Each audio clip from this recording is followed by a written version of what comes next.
So what do you think of the College Football Playoff Committee's decision last night, 1 through 6? What do you think? Well, I don't think there were, I guess, many surprises. You know, everyone wanted to see where the Buckeyes would fall after, they got soundly beaten by Michigan Saturday afternoon in Columbus. So everyone wanted to see where would they fall. And, they put them at 5, and so there's an outside chance that they can get in. But if everyone holds serve this weekend, then there's no chance that Ohio State gets into the top 4. As a matter of fact, what's really interesting is if they don't get into the top 4, would the Rose Bowl pick them again for their game, or would they pick Penn State, who's in the top 10 too? Huh. Well, I mean, one would think if the results stay come in on this weekend, Friday night in Vegas, and then TCU versus Kansas State on Saturday, if USC and TCU win, that right. would mean Ohio State and Utah would be once again ready to be matched up in the Rose Bowl. That would, that was last year, and it was a highly entertaining game. But I don't know if that would be something that people would want to see in the Rose Bowl. But we're talking college football semifinal here. The question is, I would have for you, if TCU does in fact slip up to Kansas State, do you think it would be a viable option and something that the College Football Playoff Committee would do? Take a team in Ohio State that would be sitting on its couch off a 22-point beatdown loss at home and supplant a team that performed so well in the regular season it earned the right to play for its conference championship. What do you think? I tell you what, Rich, I'm going to take you back. For about 3 or 4 weeks ago, I've been asking on our show, College GameDay, and I've asked on other shows too, and I brought it up in the meeting. I said, because the whole conversation was, if Michigan loses to Ohio State in a couple of weeks, in 3 weeks or whatever, the end of the season, then Michigan's going to be out because they don't like Michigan's non-conference schedule. I'm like, okay, we all get that. We're fine with that. Whatever. But how about the other side, the reverse? If Ohio State loses this game, is this an elimination game for both teams?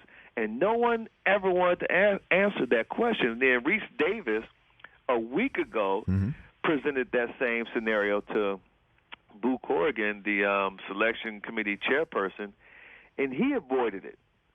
So it just seems like there's this hesitancy to say that Ohio State's out. Like, if there's a backdoor way for them to get in, it seems like they will try to get them in. And that's just the feeling I get because no one ever wanted to address the flip side of the Michigan-Ohio State game. They're all fine with Michigan losing because, hey, they had such a weak non-conference schedule. There's no way they're going to get in.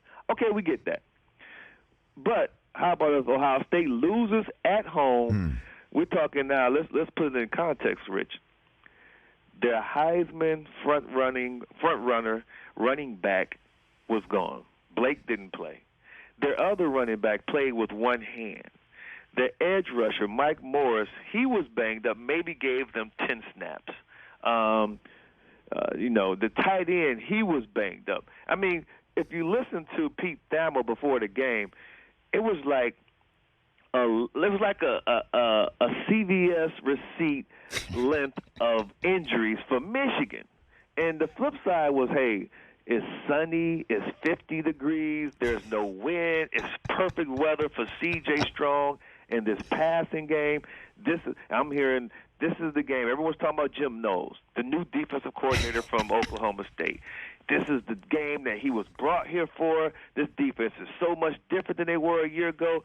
They're going to show you that. It was like so everything seemed like it was in Ohio State's favor to go out on that field and smash Michigan.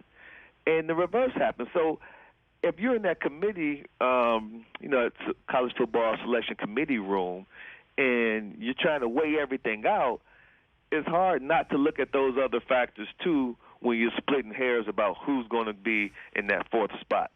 So the manner in which Ohio State lost, you think, is a significant subtractor, and even if Kansas State knocks off TCU, TCU should still be in, is what you're saying. If it's a close game, if it's a close competitive game, I do believe that TCU should be in. Now, what will the selection committee do?